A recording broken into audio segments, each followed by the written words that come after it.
नमस्कार। YouTube channel के समस्त दर्शकों, विषय विशेषज्ञों और छात्रों को डॉक्टर गोपाल पाठक कारखेड़कर का नमस्कार। जैसा कि 5 मई के वीडियो के अंत में जो कि यष्टि यंत्र के का द्वितीय भाग था, यष्टि यंत्र के द्वितीय भाग के रूप में जो 5 मई को वीडियो पब्लिश किया गया था YouTube पर, उस वीडियो के अंत में बताया गया था मेरे द्वारा कि इस यष्टि यंत्र से संबंधित प्रायोगिक सचित्र विवरण मैं इसकी अगली क्लिप में प्रस्तुत करूंगा, जो कि उस द्वितीय भाग के वीडियो का ही एक अंश भाग होगा। तदनुसार आज 8 मई के इस वीडियो में हम यष्टि यंत्र के प्रायोगिक सचित्र विवरण की विवेचना प्रस्तुत कर रहे हैं, जिसको कि छात्रगण विशेषज्ञगण देखें। तो यहाँ पर यह एक श्वेत पटल है।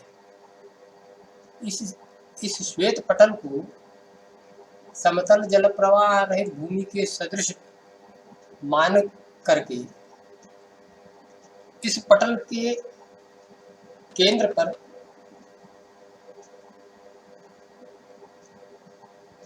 केंद्र को केंद्र मान करके एक अभीष्ट त्रिज्या व्यासार्ध से एक वृत्त निर्मित किया गया।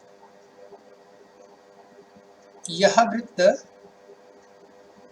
अभीष्ट त्रिज्या तुल्य व्यासार्ध का वृत्त है और इस वृत्त को पूर्व, उत्तर, पश्चिम, दक्षिण दिशा चिन्हों से अंकित कर दिया गया। तो समतल श्वेत पटल पर अंकित दिशाओं से अंकित यह जो वृत्त है, इस वृत्त को हम क्षितिज वृत्त कहेंगे। अब प्रश्नाधिकारोक्त विधि से प्राप्त अग्राचापांश हमने लाए हैं। उन अग्राचापांशों को अब हम यहाँ इस त्रिज्या वृत्त पर अंकित करेंगे। तो इस पूरे दिगंकित वृत्त में जो पश्चिम दिशा चिन्ह और पूर्व दिशा चिन्ह है, इन दोनों चिन्हों को मिलाने वाली पू, के और प यह रेखा हमने निर्मित कर दी। अब इस पूर्व दिशा चिन्ह से गोलक क्रमानुसार उत्तर अथवा दक्षिण की ओर और पश्चिम दिशा चिन्ह से भी गोलक क्रमानुसार उत्तर अथवा दक्षिण की ओर जिस गोल में ग्रह हो उस दिशा में, यदि गोल दक्षिण गोलार्ध में है तो दक्षिण दिशा में, यदि गोल उत्तर गोलार्ध में है तो उत्तर गोल में। तो यहाँ पर दक्षिण गोलार्ध में हमने अग्राचापांश अंकित किया है।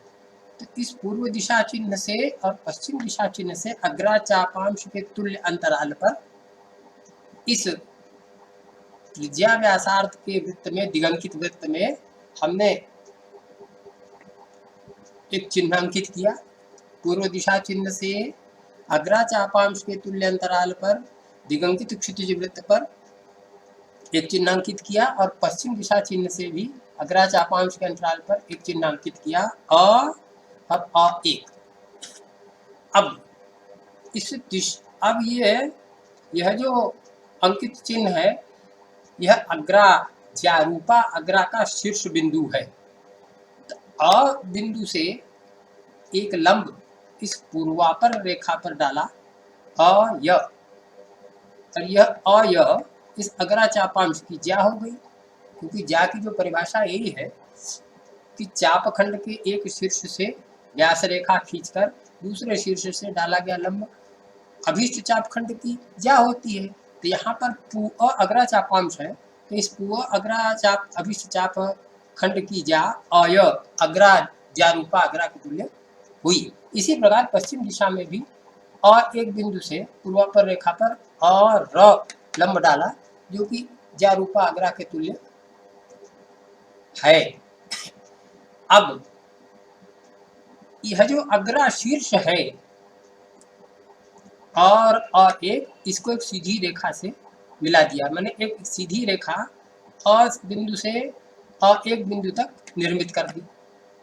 यह रेखा उदयास्त सूत्र होती है। क्यों? इसी अग्रा शीर्ष पर सूर्य का उदय होता है और पश्चिम दिशा के अग्रा शीर्ष पर सूर्य का अस्त हो जाता है। इन उदयास्त चिन्हों को मिलाने वाली रेखा ही उदयास्त सूत्र होती है और इस उदयास्त सूत्र के आधे भाग से निर्मित वृत्त ही अहोरात्र वृत्त होता है। अब कहने का तात्पर्य इस अ एक रेखा के तुल्य ही यह र रेखा भी होगी। और यह अ एक यदि उदयास्त सूत्र है तो यह र भी उदयास्त सूत्र हुआ पूर्वापर रेखा पर। इस पूर्वापर रेखा पर जो यह र रेखा खंड है, इसके आधे भाग यह के अथवा के र के बराबर का जो मान होगा वो त्रिप्रश्नाधिकार विधि से प्राप्त द्विज्या के तुल्य होगा। अब इस य के अथवा के र इन दोनों रेखाखंडों में से किसी एक रेखाखंड को जो कि द्विज्या व्यासार्ध है, इसको त्रिज्या मान करके एक और वृत्त की हमने रचना की। तो द्विज्या व्यासार्ध से जो वृत्त निर्मित होता है वो अहोरात्र वृत्त होता है। तो यहाँ पर के यह द्विज्या व्यासार्ध से जो हमने वृत्त निर्मित किया, यह वृत्त लघु वृत्त अहोरात्र वृत्त हुआ। इस प्रकार दो वृत्तों को हम समतल भूमि पर अंकित करेंगे। बड़े वाले बृहद वृत्त को दिशा चिन्हों से अंकित कर देंगे। अब इस अहोरात्र वृत्त यह जो अहोरात्र वृत्त है पूरा, इस अहोरात्र वृत्त को 60 घटियों से अंकित कर देंगे। क्योंकि साक्ष्य देशों में जहां पर कि परम क्रांतिंश के तुल्य अक्षांश हो या परम क्रांतिंश से कुछ 2-4 अंश अधिक अक्षांश हो, वहां सूर्य सदा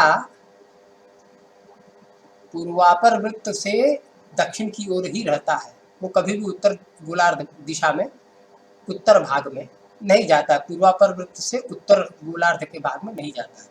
इसलिए यहाँ पर दक्षिण दिशा में ही सारी रचना की गई है। अब यह अग्रा हो गई, यहाँ पर अ एक उदयास्त सूत्र हुआ जो कि अहोरात्र वृत्त का व्यास है और यह के और केरा अहोरात्र वृत्त का व्यासार्ध सिद्ध हुआ। और 60 घटियों से इस एक र इस अहोरात्र वृत्त को हमने अंकित कर दिया। तो पूर्वापर रेखा प जो है इस अहोरात्र वृत्त को 2 बराबर भागों में बांट देती है। तो यहाँ पर एक यह जो अहोरात्र वृत्त का नीचे का धनु भाग है, वृत्तार्ध है, वृत्त का आधा भाग है, यह 30 घटी का है। और यह से लेकर के ऊपर का वृत्तार्ध र तक ये भी 30 घटी का है। अब इस के पू अथवा के प यह जो है दिशा चिन्हों से अंकित क्षितिज वृत्त का व्यासार्ध है। इस व्यासार्ध के तुल्य एक यष्टि निर्मित करेंगे, जैसे कि यहाँ पर एक ये यष्टि हमने ले ली है। अब इस यष्टि को का एक भाग केंद्र बिंदु पर रखेंगे और दूसरा भाग सूर्याभिमुख रखेंगे। इस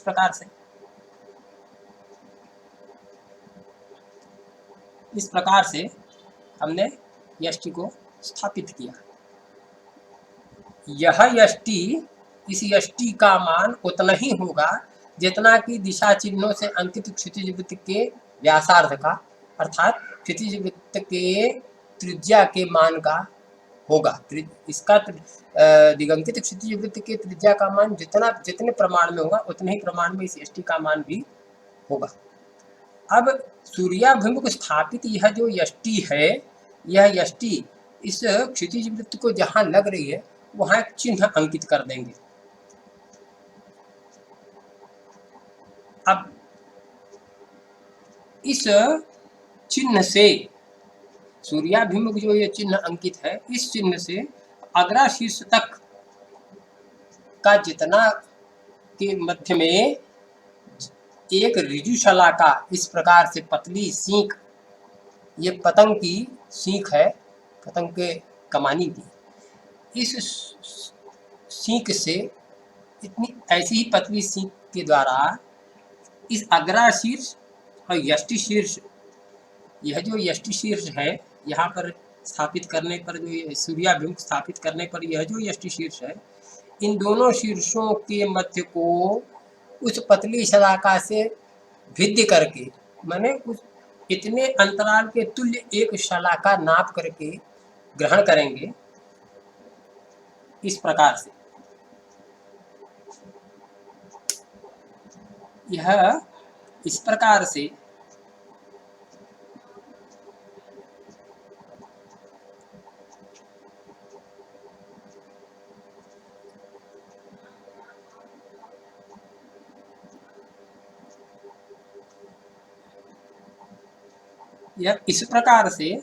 इस शलाका को अग्रा शीर्ष से और यष्टि शीर्ष के मध्य में, इस प्रकार से यष्टि शीर्ष के मध्य में, ये ऐसे हमने यष्टि स्थापित की है, ये यष्टि का शीर्ष भाग है तो यष्टि शीर्ष और अग्रा शीर्ष के मध्य में इस प्रकार से एक पतली शलाका को भित्व करके नाप करके ग्रहण करेंगे, और यह यष्टि अहोरात्र वृत्त में जहाँ लगती है, यह यष्टि अहोरात्र वृत्त में जहाँ लग रही है, वहाँ यहाँ पर चूंकि जीवावत हमने इसको ग्रहण किया है, तो इस अहोरात्र वृत्त में भी इसको जीवावत ही स्थापित करेंगे, इस प्रकार से ऐसे।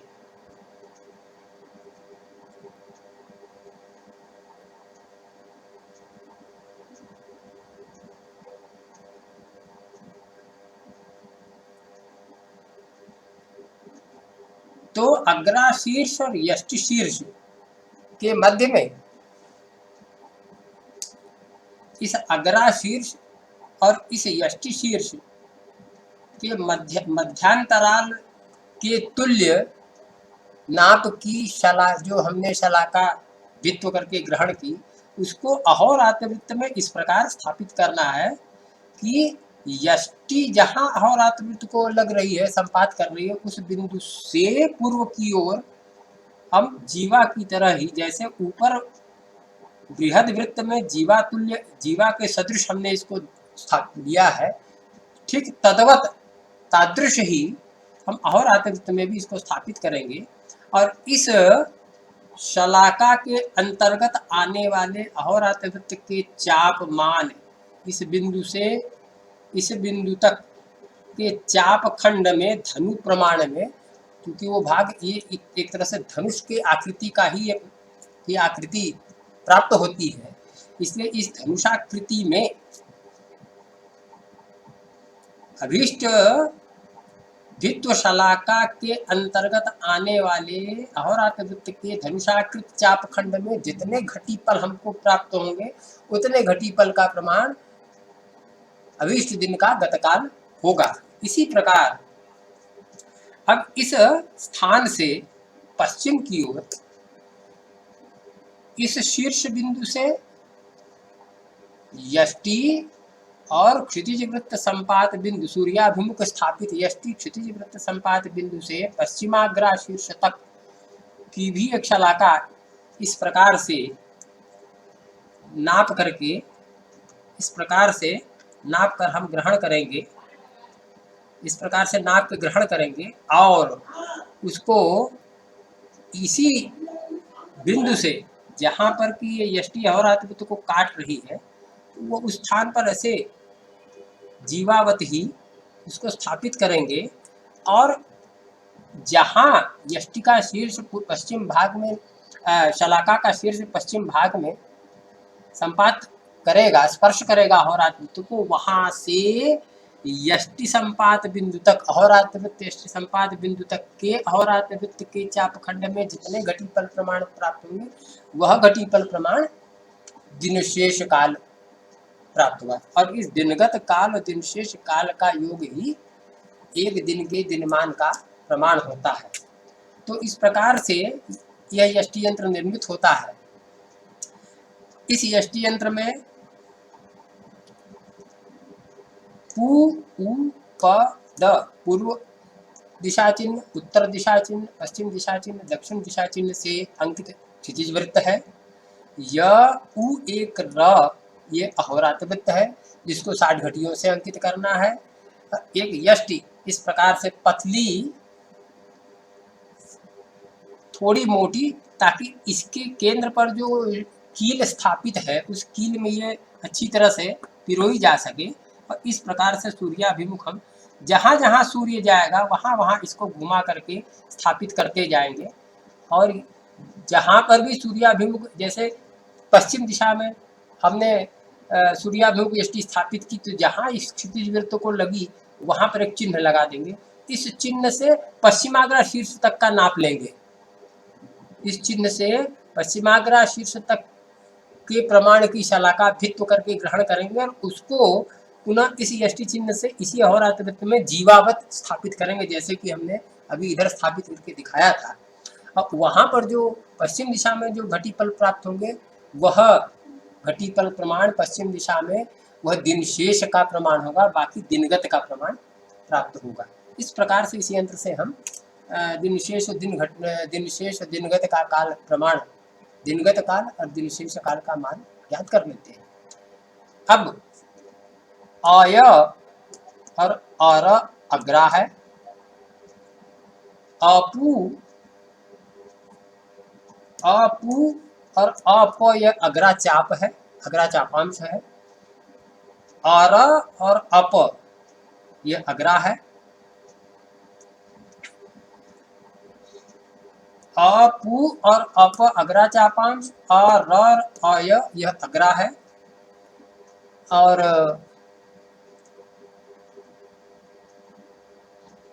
य के और क के र यह द्विज्या है। अ एक यह उदयास्त सूत्र है। अ एक उदयास्त सूत्र है। इस प्रकार से इस पूरे यंत्र में 4 अवयव होते हैं। दिक् चिन्हों से अंकित क्षितिज वृत्त, षष्ठी घटिका से अंकित अहोरात्र वृत्त, यष्टि, यह यष्टि हो गई। और किस प्रकार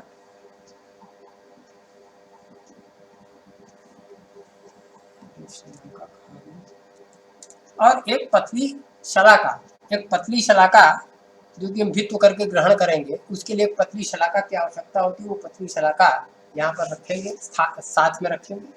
इस प्रकार ये 4 अवयव हमको इस यंत्र के लिए आवश्यक होते हैं।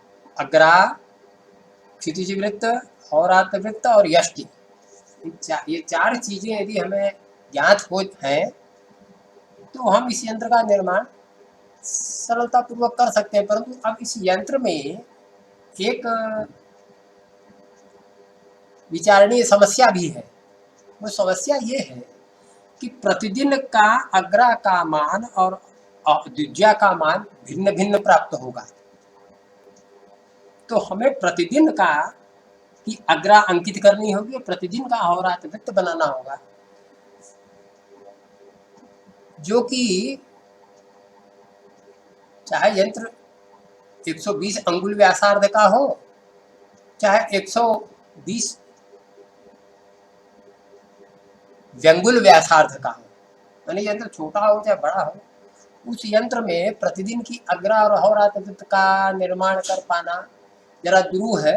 असंभव तो नहीं, लेकिन दुरूह कार्य है। अनिर्मित कर दिए जाने पर भी उससे वेद कर पाना अत्यंत मुश्किल दुरूह कार्य होगा, क्योंकि हम उस ऐसे प्रतिदिन के अंकित अहोरात्र और अग्रा वृत्तों से जो है अग्रा के द्वारा, अंकित अग्रा के द्वारा हम वेद कर पाने में समर्थ नहीं होंगे, क्योंकि इतना घनीभूत हो जाएगा वो यंत्र प्रतिदिन के अहोरात्र वृत्तों से और अग्रा के अंकन से। यंत्र का दक्षिण भाग इतना घनीभूत हो जाएगा कि उस घनीभूत भाग में यष्टि की छाया शीर्ष और अग्राशीर्ष का अंकन करना और उस अंकन के तुल्य शलाका को लेकर के पुनः अहोरात्र में उसको जीवावत धारित करके उससे घटीपल को प्राप्त करना नितांत दुष्कर कार्य होगा। यह एक विचारणीय समस्या इस यंत्र के साथ में है, जिस पर कि विचार किया जाना चाहिए। इस प्रकार के यंत्र निर्माण करने के लिए या तो हम एक दिन पूर्व अगले दिन की द्विजा और अग्रा के की सहायता से हम यंत्र पर अहोरात्र वृत्त और उदयास सूत्र और अग्रा को अंकित करके और 60 घटी का विभाजन कर दें। तदुपरांत दूसरे दिन हम उस यष्टि यंत्र से ग्रह का भेद करें, सूर्यादि ग्रहों का। तब तो इस यंत्र से सूक्ष्म रूप में हम दिन शेष काल और दिनगत काल का मान ले सकते हैं। परंतु प्रतिदिन के अहोरात्र वृत्त का निर्माण और उसको 60 समान भागों में विभाजित करना भी दुरूह होगा। ऐसे निर्माण को करने में सरलता नहीं होगी। इसलिए इस यष्टि यंत्र का बहुप्रयोग देखने को प्राप्त नहीं होता है। तो ये इस प्रकार से ये यष्टि यंत्र का सचित्र विवेचन हमने आपके सामने प्रस्तुत किया है, जो कि पूर्व वीडियो का ही एक अंश भाग है। इस यंत्र चित्र को आप लोग भी देखें और जो विचारणीय विषय मैंने यहाँ प्रस्तुत किया है कि प्रतिदिन की अग्रा और द्विजा ला करके और आत्मवृत्ति का निर्माण कर पाना ये संभव नहीं होता। इस यंत्र में संभव नहीं होगा, अत्यंत द्रूह होगा और बहुत ही घनीभूत। अगर पूर्व से ही सारे प्रतिदिन के अहोरात्र वृत्तों को हम अंकित करते चले जाएं तो पूरा यंत्र इतना घनीभूत हो जाएगा कि उससे वेद कार्य तो क्या उसमें यष्टि का संचालन भी हम शुद्ध तरीके से कर पाएंगे या नहीं कर पाएंगे, इसकी भी संभावना कम होगी। तो यह एक विचारणीय विषय है, इस पर विशेषज्ञों को विचार करना चाहिए। तो आज का ये वीडियो क्लिप हम यही समाप्त करते हैं। थैंक यू, नमस्कार।